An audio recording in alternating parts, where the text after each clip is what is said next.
Buenas tardes, les damos la bienvenida a todos los que nos ven a través de las redes sociales. Sean ustedes bienvenidos. Vamos a comenzar con nuestro estudio del día de hoy. A los que nos escuchan a través de Spotify, también les damos la bienvenida. A los que nos ven por YouTube, también los que los van a ver en diferido, los que están conectados a través de Facebook, les damos la bienvenida. Que el Señor les bendiga. Y vamos a comenzar con nuestro estudio de hoy, que estaremos en Hechos capítulo 2. Vamos ahí a Hechos capítulo 2, versículo 42. Únicamente vamos a leer un versículo. Y dice así: y perseveraban en la doctrina de los apóstoles, en la comunión unos con otros, en el partimiento del pan y en las oraciones. Padre, te damos gracias en este día, que nos permites nuevamente reunirnos en este lugar para estudiar tu palabra. Queremos rogarte que nos des dirección, que seas tú abriendo nuestro entendimiento para comprender este tema, que seas tú hablando a nuestros corazones, instruyéndonos para que podamos caminar, Señor, como esa iglesia que tú anhelas. Te pedimos que nos ayudes, que me permitas a mí, Señor, ser de edificación para tu pueblo, para que tu iglesia, Señor, siga creciendo, Señor. Te lo pido en el nombre de Jesucristo, nuestro Señor. Amén. Como podemos ver este texto, nos encontramos en los inicios de la iglesia. Aquí estamos al comienzo de la iglesia, después del derramamiento del Espíritu Santo. ¿Recuerdan ustedes que cuando la noche que nuestro Señor Jesús fue entregado, estuvo en el aposento alto con sus discípulos y celebró la Pascua? Ellos celebró la Pascua, comió con ellos la Pascua, y de ahí Él les dijo que esperaran la promesa del Espíritu Santo, que no en muchos días iba a venir después de que Él resucita. O sea, ahí en la noche que fue entregado es ese día que instituye la cena del Señor. Después entregan a Jesús, Judas, sabemos que fue el que lo entregó, le dan muerte, resucita a nuestro Señor Jesús, y después ahí se les comienza a aparecer a sus discípulos. Por 40 días dice la Escritura que se les apareció. Y estamos aquí aproximadamente en este texto a 50 días de la Pascua, porque la fiesta de la Pascua, después de la fiesta de la Pascua continuaba la fiesta de Pentecostés y era 50 días después. Así que estamos ubicados más o menos unos 50 días después de que Jesús celebró la Pascua con sus discípulos. Y aquí en este texto de Hechos capítulo 2 ya sucedió lo de Pentecostés, ya vino el Espíritu Santo prometido, ya está Pedro predicando lo que está sucediendo. Les dice, es lo que pasó, lo dicho por el profeta Joel, que en los postreros días sus jóvenes iban a tener sueños, visiones, y algunos se burlaron porque dijeron, estos están borrachos, cuando el Espíritu Santo vino sobre de los apóstoles y hablaron en lenguas diferentes. La palabra es glosas, que quiere decir lenguajes, en diferentes idiomas. De tal modo que había en ese lugar, en Jerusalén, donde se llevó a cabo el Pentecostés, estaban partos, medos, elamitas, de Egipto, de Asia, de diferentes nacionalidades, y todos oían hablar lo que estaba predicando Pedro en su propio, o lo que estaban predicando los apóstoles en su propio idioma, en su lengua materna. Y entonces ahí comienza Pedro a predicar y a decirles a estos judíos que estaban de diferentes nacionalidades.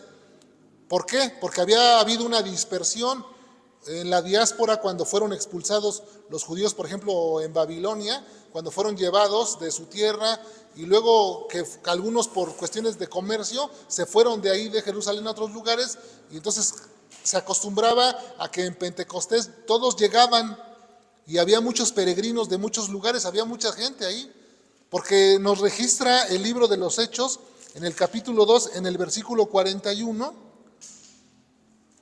que ese día, después de la predicación de Pablo, los que recibieron la palabra fueron bautizados y se añadieron aquel día como 3,000 personas.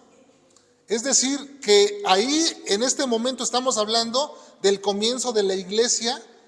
Ya hablábamos de 120 discípulos que estaban reunidos en el aposento alto en Jerusalén. Lo dice en el capítulo 1, en el verso 15. Y estos 3,000 nuevos convertidos que se añadieron o que fueron añadidos por Dios a la iglesia.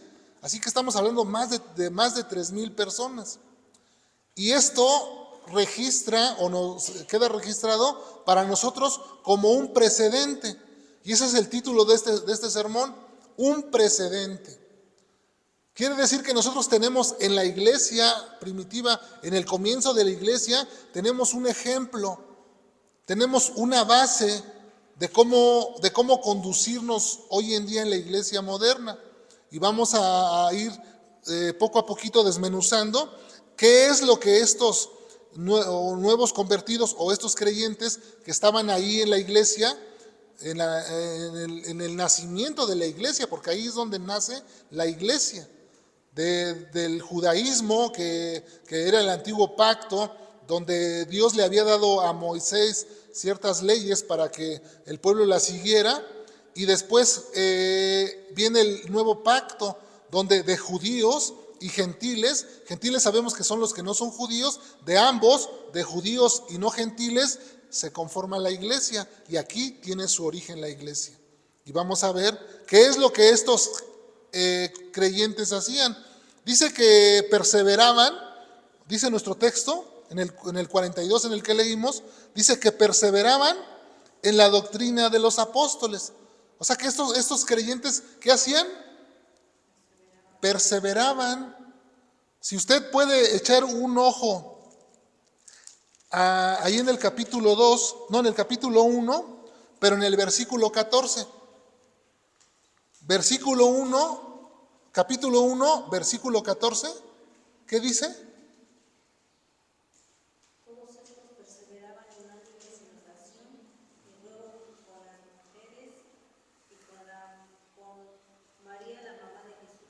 ¿Qué hacían estos creyentes? Perseveraban. Ahora vamos al capítulo 2, en el verso 46. ¿Qué hacían?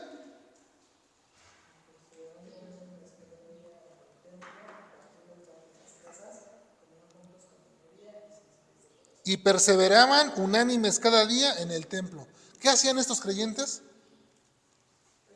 Perseveraban en la doctrina, en la comunión, en la oración.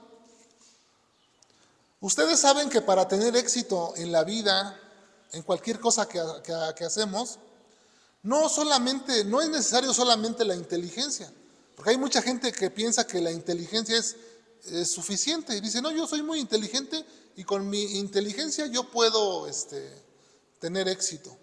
Pero ¿saben ustedes que la constancia vence a la inteligencia? Porque una persona que puede ser muy inteligente, pero si no es constante, pues no le resultan las cosas. Y puede haber personas que no son tan inteligentes, pero son constantes y entonces tienen éxito.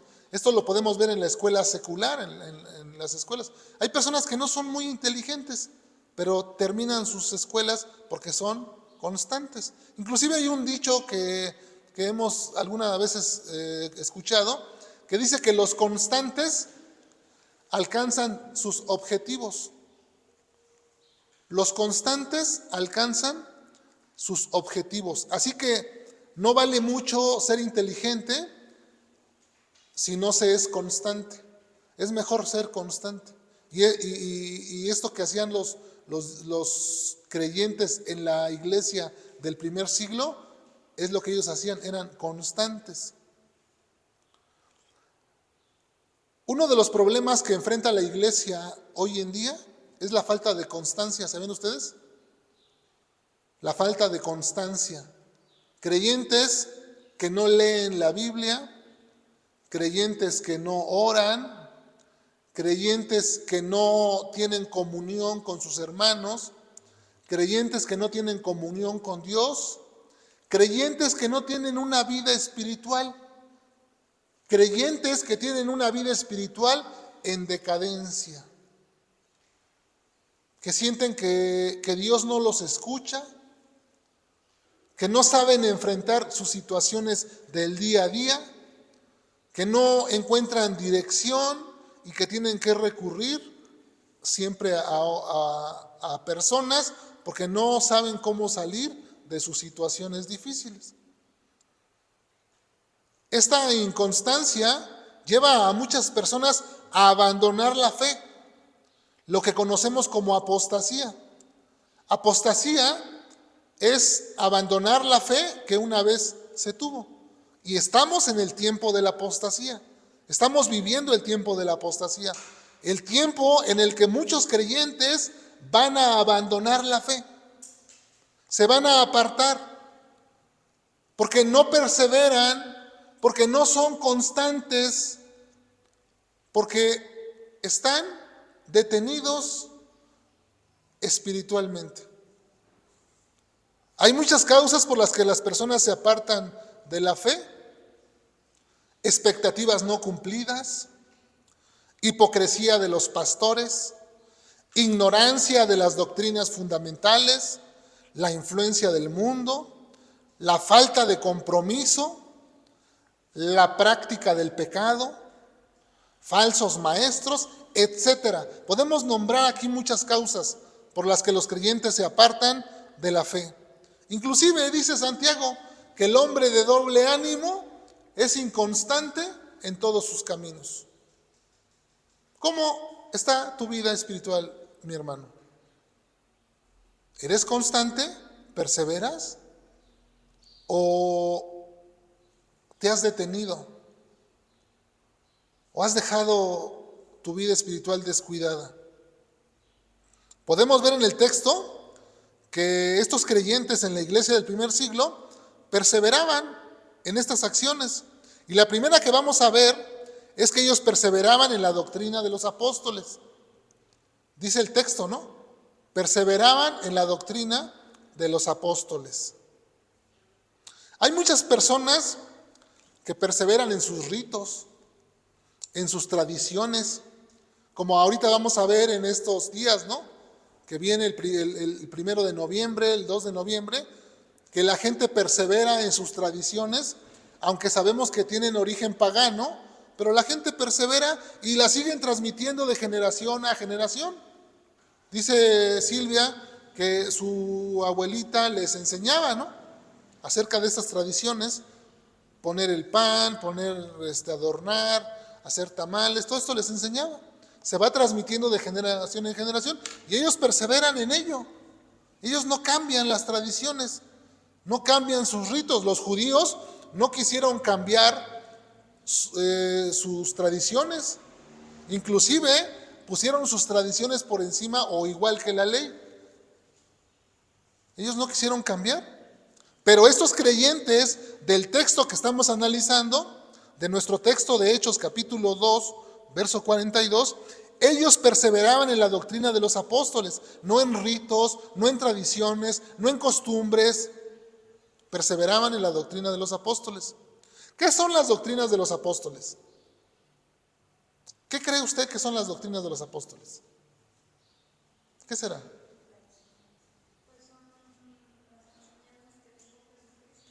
Las enseñanzas que dejó Jesús, exactamente. Jesús escogió a 12 discípulos, ¿verdad?, a los cuales enseñó por un periodo aproximado de 3 años. Después de la muerte de Jesús, sabemos por las Escrituras que resucitó y se le apareció a sus discípulos en Mateo 28, lo dice. Dice que se les apareció y les dijo: toda potestad me es dada en el cielo y en la tierra. Por tanto, ir y hacer discípulos, enseñándoles que guarden las cosas que yo les he enseñado. Esa fue la instrucción que Jesús le dio a sus 12 discípulos. Bueno, ya nada más eran 11, porque Judas aquí ya no estaba. Vayan y hagan discípulos, enseñándoles que guarden las cosas que yo les he enseñado. Eso es lo que les dice Jesús. Los apóstoles de Cristo fueron los encargados de enseñar lo que Jesús a su vez les había enseñado a ellos. Ellos lo escribieron en el Nuevo Testamento y ahí lo tenemos registrado. Todo lo que el Espíritu Santo les movió o les inspiró que escribieran, lo tenemos registrado para nuestra enseñanza, para que nosotros aprendamos de esto, y lo tenemos aquí en la Biblia. Así que la Biblia es el fundamento de nuestra creencia. Si tus creencias no están fundamentadas en la Biblia, tú no estás pisando sobre terreno firme. Si tus creencias están basadas en lo que tú crees, en lo que te enseñó tu abuelita, en lo que te dijeron, en lo que escuchaste, tú estás caminando sobre un terreno pantanoso y tarde o temprano te vas a hundir. Si el fundamento no es la Escritura, tú estás caminando en un terreno incierto. Así que dice segunda de Juan, en el capítulo, tiene un capítulo en el versículo 9, segunda de Juan, verso 9,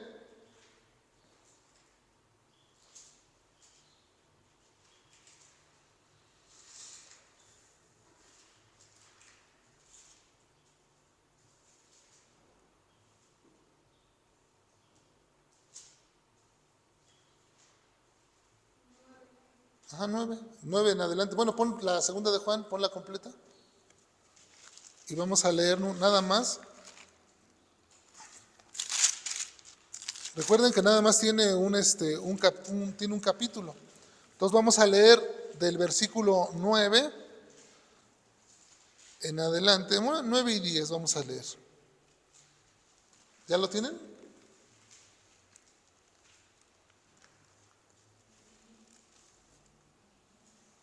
¿Ya? Dice así: cualquiera que se extravía, ahí lo tenemos en la pantalla si quieren leerlo ahí. Dice, cualquiera que se extravía y no persevera en la doctrina de Cristo, ¿qué dice? No tiene a Dios. El que persevera en la doctrina de Cristo, éste tiene al Padre y al Hijo. ¿Se da cuenta usted? Si usted no persevera en la doctrina de Cristo, usted no tiene a Dios. El que persevera en la doctrina de Cristo, éste tiene al Padre y al Hijo. Verso 10. Si alguno viene a ustedes y no trae esta doctrina, no lo recibáis en casa ni le digáis bienvenido. ¿Se da usted cuenta qué tan importante es la doctrina? La enseñanza, el conocimiento, el fundamento de nuestra fe. Porque si nosotros no permanecemos en las enseñanzas de Jesús, entonces nos vamos a desviar por otro camino. El conocimiento es importante, ¿saben por qué? Porque nos protege de ser engañados. Cuando usted tiene un conocimiento verdadero, cuando usted está fundamentando en la Escritura, usted está protegido por la verdad. Porque cuando usted escucha algo desde aquí o desde otro lugar, o alguien le comenta algo, usted lo puede discernir porque usted tiene conocimiento de la verdad. Y usted puede decir, eso no es verdad. Usted se da cuenta porque conoce la verdad, porque conoce el fundamento, las doctrinas de los apóstoles, lo que Jesús enseñó. Así que entonces nosotros podemos ver cómo permanecer en las doctrinas nos va a ayudar a permanecer firmes. ¿Cómo podemos permanecer en las enseñanzas de Jesús? Esa sería una buena pregunta. ¿Cómo puedo permanecer en las enseñanzas de Jesús? Bueno, guardando sus mandamientos. Sería una de las primeras cosas que tenemos que hacer, guardar sus mandamientos, mostrando interés en las cosas de Dios, ¿no cree usted? Mostrando un interés, ser constante en el estudio de la Biblia, poniendo atención en los estudios, no dejar que el desánimo te venza. No se trata solo de conocer las doctrinas fundamentales de la fe cristiana para saberlas, sino que tenemos que saberlas y practicarlas, es decir, vivirlas todos los días, adoptar un estilo de vida de tal manera que agrademos a Dios. Así como Dios diseñó nuestro estilo de vida, así tenemos que hacerlo. Ya sabemos que el conocimiento es una parte fundamental de nuestra vida, que nos va a proteger y va a evitar que seamos engañados. Por eso es importante perseverar en ello, estudiando, no dejar que, pues, otras ideas o otras costumbres nos aparten de la verdad. Algunas doctrinas fundamentales que necesitamos saber, por ejemplo, la Biblia es una doctrina fundamental, Jesucristo, la resurrección, la segunda venida, Cristo, el pecado, el arrepentimiento, la salvación, el arrebatamiento, la apostasía, la justificación por la fe, etcétera. Hay más doctrinas. Todo esto, si alguien le pregunta a usted, explíqueme la justificación por fe, ¿usted lo conoce? ¿Usted puede explicarlo? Si alguien le pregunta cuántos libros tiene la Biblia, ¿usted sabe darle razón? Si usted le preguntan cuántos autores escribieron la Biblia, ¿usted sabe cuántos? ¿En qué periodo se escribió la Biblia? La Biblia tiene 66 libros. La escribieron 40 hombres aproximadamente en un periodo de 1500 años.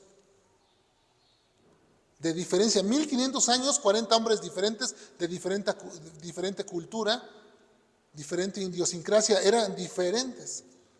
Pero el espíritu era el mismo, el que estaba inspirando a estos hombres a escribir la Biblia. Y pareciera que es un libro que lo escribió un solo autor, porque el autor es el Espíritu Santo. Así que son muchos libros por diferentes autores. Bueno, ¿usted sabe dar razón de todas estas? ¿Quién es Jesucristo? Es importante tener ese conocimiento para que no nos engañen. Alguna secta por ahí anda diciendo que Jesucristo es el arcángel Miguel. También enseñan que el Espíritu Santo es una fuerza activa. Válgame Dios. Otros enseñan que somos dioses. Qué cosas tan se me fue la palabra, descabelladas. Así que es importante que tengamos este conocimiento para que no nos engañen, para que no te engañen. Mucho ojo. En segundo lugar, nos habla de la comunión unos con otros, que es lo que hacían estos creyentes de la iglesia, que nosotros también tenemos que hacer para que perseveremos en la comunión unos con otros. Una relación familiar en la que nosotros vivimos es una relación de comunión, porque todos los días vemos a los hijos, al esposo, a la esposa, y estamos en un constante trato en relaciones interpersonales. Entonces esto genera una comunión. Bueno, en la iglesia tiene que haber también una comunión con los hermanos, con los creyentes. Pero esto no se puede llevar a cabo si primero no tenemos una comunión con Dios. Si usted no tiene una comunión con Dios, ¿cómo va usted a querer tener una comunión con sus hermanos si su comunión con Dios está debilitada? Entonces tenemos que tener una buena comunión con Dios todos los días, y nos habla de que perseveraban en la oración también. Entonces, por medio de la oración es que nosotros perseveramos en una comunión con Dios para poder tener una comunión con los hermanos.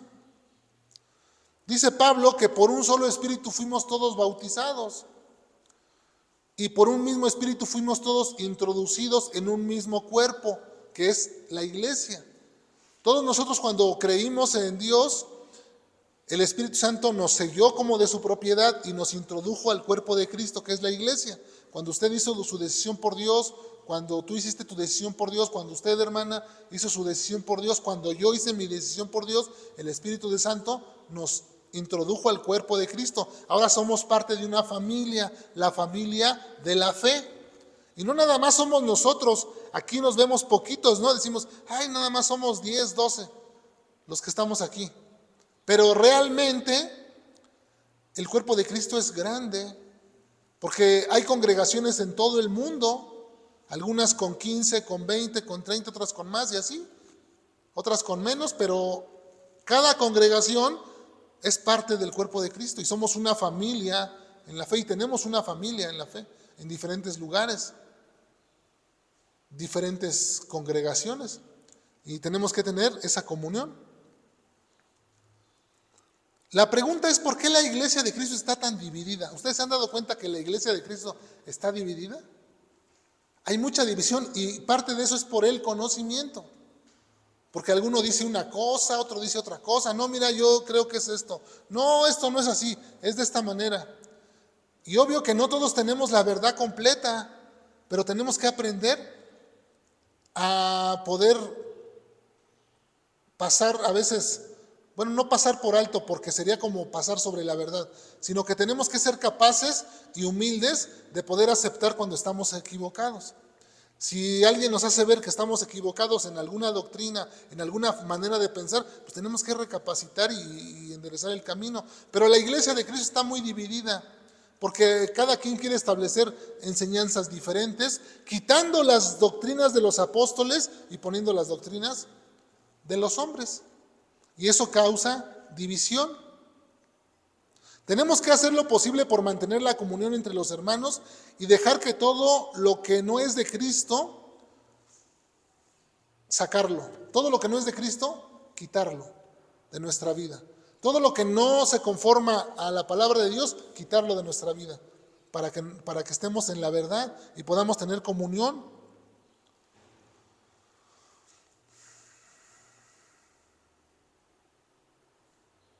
¿Se acuerdan ustedes que cuando íbamos a la escuela los profesores formaban equipos? Y cómo nos chocaba a veces trabajar en equipo, ¿no? Porque siempre nos tocaba el que no trabaja, el que no hace nada. Yo lo sé porque tengo 3 hijos y siempre llegaba, no, pues que en mi equipo me tocó el que no quería y ese no trabaja. Y eso es algo frustrante, ¿no? Que te pongan ahí a quienes no trabajan y nada más se sirven de lo que tú haces. Y luego a final de cuentas terminan con su calificación que tú les hiciste y ellos también la reciben. Y dices que no es justo eso. Bueno, así como vemos esos equipos en la escuela y que no nos gustaban, porque no había un equilibrio, ¿no?, entre las personas. Pero aquí en la iglesia tenemos que aprender a trabajar en equipo. Aquí todos somos conscientes y todos sabemos que tenemos algo en común y es la misma fe que nos une. Entonces somos como un equipo y que tenemos que ayudarnos unos a otros, porque eso es la comunión. Tenemos que tener un proyecto, tenemos un proyecto en común, una visión, la obra de Dios, llevar la palabra de Dios, esa es nuestra misión.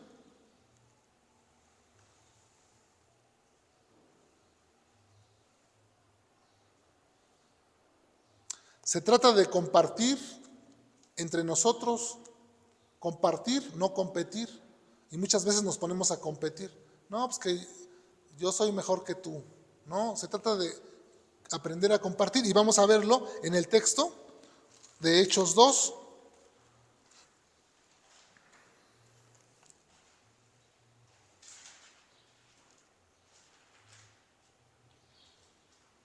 Fíjense cómo dice en el versículo 46.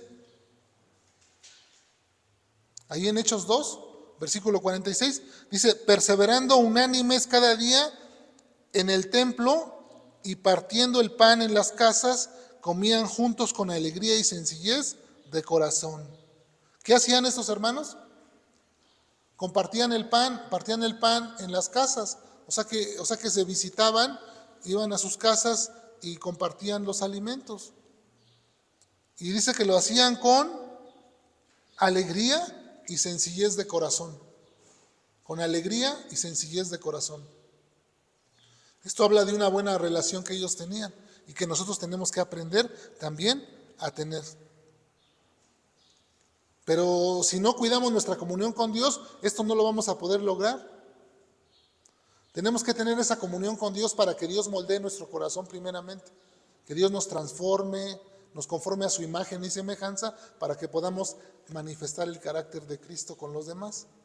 Porque si no vamos a manifestar orgullo, envidia, lo que venimos arrastrando.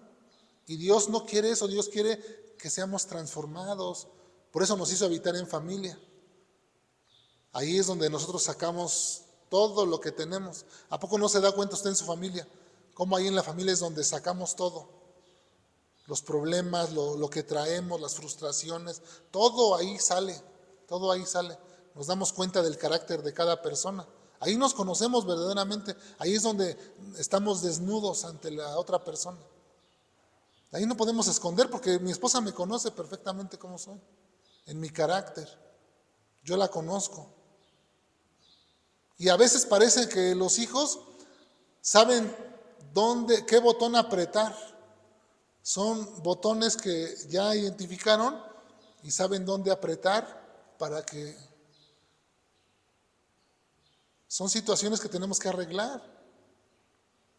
Cada situación que tenemos en nuestra vida, en nuestro comportamiento, es una necesidad que se está exponiendo para que aprendamos a trabajarla. Pero a veces, como les digo, a veces parece que saben dónde está y presionan los botones y nos ponemos todos histéricos, ¿no? Que eso no debe de suceder, tenemos que ser transformados. Esto que dice que perseveraban en la doctrina de los apóstoles, en la comunión los unos con los otros y en el partimiento del pan, este partimiento del pan hace referencia a la Santa Cena que el Señor instituyó. El Señor instituyó 2 mandamientos, el bautismo en agua y la cena del Señor. Eso fue lo que el Señor instituyó. Cuando en Mateo 28 dice, vayan y hagan discípulos enseñándoles que guarden todas estas cosas y que el que creyere, o que sea bautizado, ¿no? Que sea bautizado. Y dijo que hicieran esto, el apóstol Pablo lo enseña en 1 Corintios 11, del 23 al 26. Yo se lo voy a leer, no lo busque, yo se lo leo.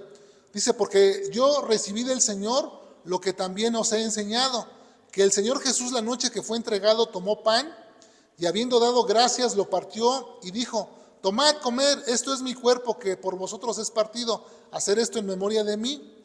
Asimismo tomó también la copa después de haber cenado, diciendo, esta copa es el nuevo pacto en mi sangre, hacer esto todas las veces que lo bebieres en memoria de mí. Verso 26, así pues, todas las veces que comieres este pan y bebieres esta copa, la muerte del Señor anunciás hasta que Él venga. La copa de vino y el pan representa su cuerpo y el vino su sangre. Ese fue el nuevo pacto que Jesús, del que está hablando, de su sacrificio, de su vida que entregó, derramó su sangre por nosotros para salvarnos. Dice, todas las veces que ustedes coman este pan y tomen este vino, están acordándose del sacrificio que yo hice. Pero más que eso, de que un día regresaré por ustedes.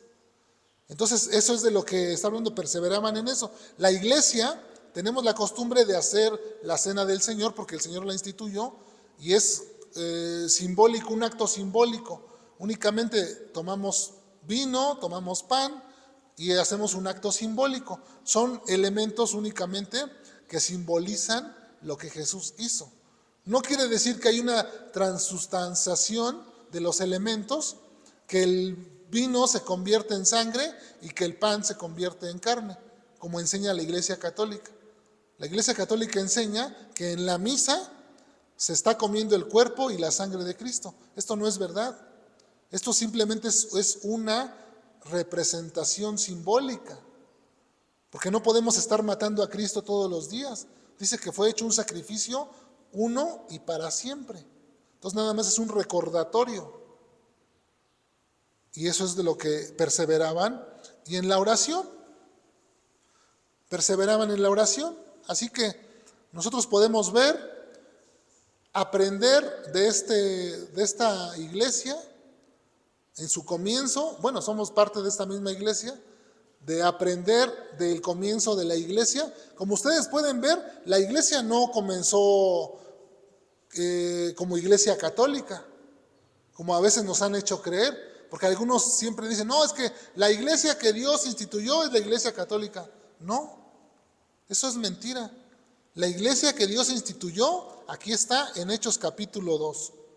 Vino el Espíritu Santo sobre los creyentes Y ahí comenzó con la predicación de Pedro, se añadieron 3,000 personas y comienza la iglesia. Fue hasta el siglo III cuando Constantino dice que vio una señal en el cielo, donde vio una cruz y una escritura en latín donde decía que por este signo vencerás. Y fue donde se fusionó, porque los cristianos eran perseguidos en el primer siglo, en el segundo siglo eran echados a los leones por los romanos. Los romanos persiguieron a todos los cristianos en los primeros siglos. Hasta el tercer siglo, el emperador de Roma, Constantino, fusiona la iglesia y les permite adorar libremente a Jesús como Señor y Salvador. Pero ¿qué condición les puso? Bueno, yo les voy a permitir a ustedes enseñar sus doctrinas, pero yo también quiero traer mis tradiciones. Así que mis tradiciones romanas, tradiciones paganas, se fusionaron con el cristianismo. Y entonces empezaron a ver cómo acomodarlas con el cristianismo. Y se fue pervirtiendo esta iglesia. Fue hasta el siglo XV donde salen estos reformadores, Martín Lutero, Juan Calvino, donde ellos eran católicos, donde salen del catolicismo y hacen una reforma a la iglesia. Y la iglesia católica les llama hermanos, o a los evangélicos o a los cristianos que no pertenecemos a la iglesia católica, nos llaman hermanos separados. Y dicen que somos parte de una secta. Pero usted debe de tener entendimiento. Nosotros no pertenecemos a una secta. Nosotros pertenecemos a esta iglesia que nació en Pentecostés, que no se llama iglesia católica, se llama iglesia de Cristo. A la iglesia de Cristo. Somos del cuerpo de Cristo. Para que cuando usted le pregunten, usted sepa contestar y diga, yo no pertenezco a ninguna secta, yo pertenezco a la iglesia de Cristo, porque yo sigo los pasos, porque ellos pusieron el precedente, ellos pusieron el ejemplo, los primeros cristianos, y nosotros ahora seguimos ese ejemplo, ese precedente. Y nosotros estamos fundamentados sobre la verdad de las Escrituras, no sobre tradiciones, no sobre cuentos, porque la iglesia católica habla del purgatorio y en las Escrituras no existe el purgatorio. En estas fechas se habla, o la instituyó la iglesia católica, estas fechas del 1 de noviembre y 2 de noviembre, que es Día de Muertos, lo instituyó como para día oficial para hacer oraciones por las almas en pena. Las almas que se encuentran en el purgatorio, para que si tú le llevas una oración lo puedas sacar de ahí. Pero eso es mentira, ahí no están. Dice Hebreos 9:27 que está establecido que el hombre muere una sola vez y después el juicio. Así que no hay tal cosa que tu difunto va a venir a tomarse su agua, o que va a venir a comerse su pan, o que va a venir. Eso no es verdad. En la semana hicimos un estudio, ahí está en la página, lo pueden ver, se llama Prácticas Paganas, basado en Deuteronomio 18, capítulo 18, versículo 10 y 12. Cómo Dios aborrece todas estas personas que practican la adivinación, la hechicería, los agoreros, los brujos, los que hablan con los muertos. ¿Usted alguna vez ha hablado con los muertos? Yo he escuchado personas que van al panteón y están hablando con los muertos, con sus muertos. Papá, ¿por qué me dejaste? ¿Por qué te fuiste? Ay, mi amor, mi hijo. Están hablando con los muertos. O, dame un consejo, papá, porque no sé qué hacer en esta situación. Dame una señal. Eso es mentira. Vas a ser engañado por un demonio, porque los demonios están ahí escuchando para engañarte. Hay que tener cuidado, hay que tener discernimiento, hay que perseverar en las doctrinas de Cristo para que no nos engañen. Si hacemos esto, vamos a estar bien. Amén. Para terminar, consideremos estas 4 acciones que acabamos de decir, de perseverar en la doctrina de los apóstoles. ¿Qué más dijimos?